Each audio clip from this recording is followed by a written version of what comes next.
شہباز شریف وزارت عظمیٰ کا امیدوار بنا تو ہم نے اعتراض کیا، عمر ایوب نے اعتراض کیا، میں نے وکالت کی کہ یہ شخص جو اپنے حلقے سے ہارا ہوا ہے وہ یہاں بھی گھس بیٹھیا ہے اسمبلی میں، اور وہ سارے پاکستان 25 کروڑ عوام کا چیف ایگزیکٹو کیسے بن سکتا ہے؟ اور ہم نے کہا کہ اس کو ذرا فورنزک کروا لیں، فارم 47 دیکھ لیں، فارم 45 دیکھ لیں، اور انہوں نے اگلے دن ویب سائٹ پر ڈالا الیکشن کمیشن نے، اور بچے نے دیکھا کہ کتنا بڑا فراڈ، اور بھائی تم نے 825 کو اگر 325 کیا تو کم از کم کوئی عقل تو استعمال کر لیتے، یا آپ نے 1500 میں سے ایک کاٹ دیا اور 1000 کم کر دیا ووٹ،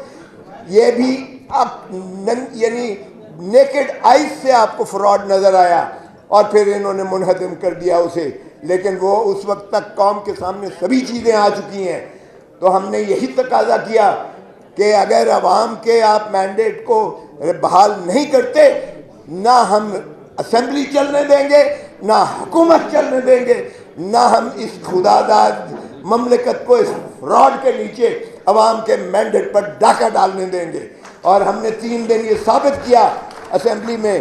کہ ہم احتجاج کنائیں، ہم عوام کی آواز بن کر ہر فورم پر، کیونکہ ہم سے پوچھتا ہے ووٹر کہ ہم نے اتنا مینڈیٹ ہیوی آپ کو دیا، آپ نے ہمارے حقوق کے کیا کیا؟ بسم اللہ الرحمن الرحیم۔ مہمان خصوصی جناب عمر ایوب صاحب، شاداب جعفری صاحب، پاکستان کے ILF کے صدر، دیگر صدور صوبوں سے جو آئے ہوئے ہیں، اور ماشاءاللہ سول سوسائٹی کے جو اساتذہ یہاں آئے ہیں، اور جو میڈیا کے یہاں پرسنل آئے ہیں، اور جو میری بہنیں اور بھائی اور بچے یہاں آئے ہیں، سب کو عمران خان کی طرف سے سلام۔ یہ بڑی ہم جس آگ کا دریا سے گزر کے آئے ہیں، آپ کو سبھی کو اندازہ ہے یہ 2 سال میں اس ملک کے ساتھ جو کھلواڑ ہوا ہے، یہ ایک تاریخ میں ایسا رقم کیا جائے گا۔ اور جو کل فیصلہ کیا ہے سپریم کورٹ نے، 45 سال کے بعد جو فیصلہ کیا ہے سپریم کورٹ نے کہ جی ایک شخص جس کو پھانسی دے دی گئی، اس کو انصاف فراہم نہیں کیا گیا، ڈیو پروسیس آف لا نہیں کیا گیا، آبزرو کیا گیا، اور قانونی تقاضے نہیں پورے کیے گئے۔ 45 سال کا عرصہ سپریم کورٹ نے لگایا یہ فیصلہ کرنے میں، اور اپنے ماتھے سے کلنک کا جو ہے ٹیکا اتارنے کی کوشش کی۔ لیکن میں پوچھتا ہوں، کیا یہ انصاف ہے؟ آج انہیں یہ نظر نہیں آتا؟ یہ بھی ذرا دیکھیں کہ کیا ہوا، اور پھر اس کے بعد چلتے جائیے گا ذرا کہ جو ظلم اور بربریت روا کی گئی، عمران خان کو بائیو میٹرک کمرے سے، اسلام آباد ہائی کورٹ کے بائیو میٹرک کمرے سے گرفتار کیا گیا، اور سپریم کورٹ نے فیصلہ دیا کہ یہ تضحیک ہے عدلیہ کی، اور سپریم کورٹ نے انہیں مخلصی دی عمران خان کو۔ اب ذرا دیکھیے 9، 10، 11، 12 مئی عمران خان ان کی تحویل میں ہیں، کسٹڈی میں ہیں، اور 200 مقدمات جو ہے عمران خان پر کر دیے جاتے ہیں،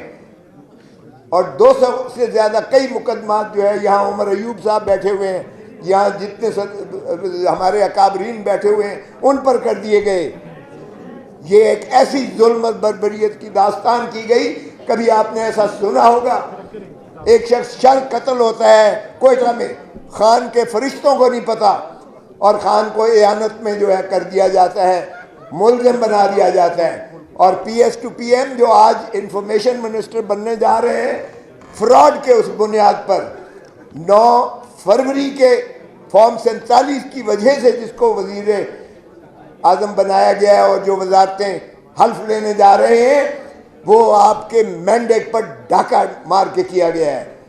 ایک پارٹی جس کو باندھ کر، ہاتھ پیر باندھ کر اس کو میدان جنگ میں اتارا جاتا ہے، اور دوسری طرف پورا زبردست مسلح ہو کر ایک دیو قامت جو شخص آتا ہے،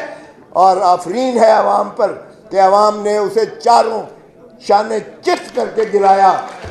اور ہاتھ پیر بندھے ہوئے پہلوان کو انہوں نے جتا دیا۔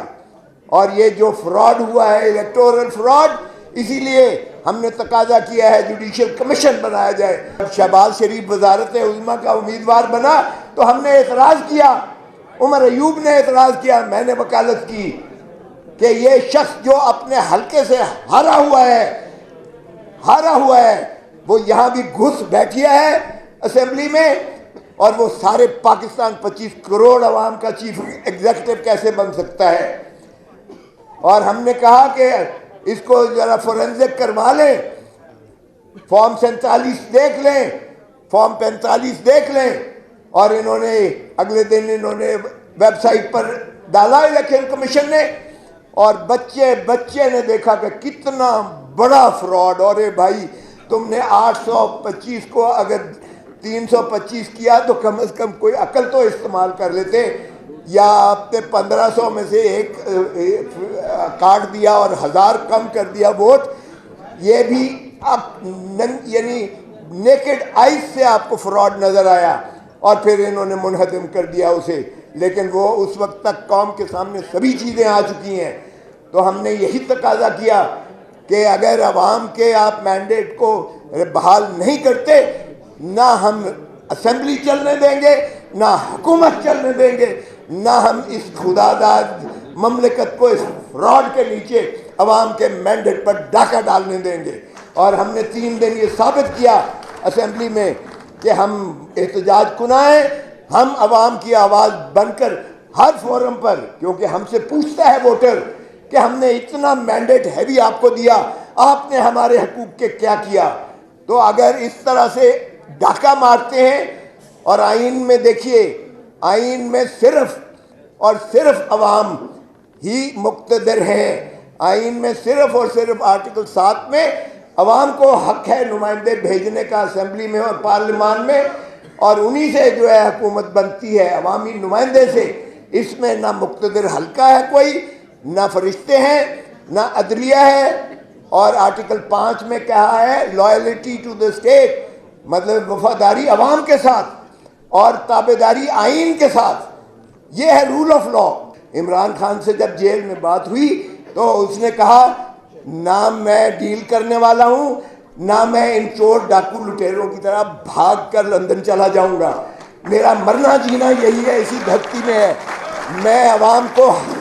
حقیقی آزادی دلا کے چھوڑوں گا، بھلے مجھے یہ سارے پاکستان کی جیلیں پھراتے رہیں۔ یہ ہے اس مرد آہن، مرد مومن کا یہ ہے عزم، وہ آپ کے لیے لڑ رہا ہے، آپ کے مستقبل کے لیے لڑ رہا ہے، آپ کے بچوں کے لیے لڑ رہا ہے۔ یہ چور ڈاکو لٹیرے 3 مرتبہ دھرتی ماں کو لوٹ کر، اور یہ جو ہے انہوں نے 3 نسلیں آپ کی 3 نسلیں گروی کر کے رکھ دی ہیں۔ آج جو بچہ پیدا ہو رہا ہے وہ بغیر سانس لیے 3 لاکھ روپے مقروض پیدا ہو رہا ہے۔ 4تھی مرتبہ یہ چاہتے ہیں کہ پھر اس دھرتی ماں کو اس ولچرز کی طرح نوچ کر اس کا جو ہے باقی کا ڈھانچہ بھی کھا کے پھر بھاگ جائیں، تو یہ ہم ہونے نہیں دیں گے۔ پاکستان کے عوام نے مینڈیٹ ہمیں اس لیے نہیں دیا کہ ہم جا کر ایوانوں میں وہاں گلچھرے اڑائیں، نہ ہم انہیں جینے بھی نہیں دیں گے انہیں۔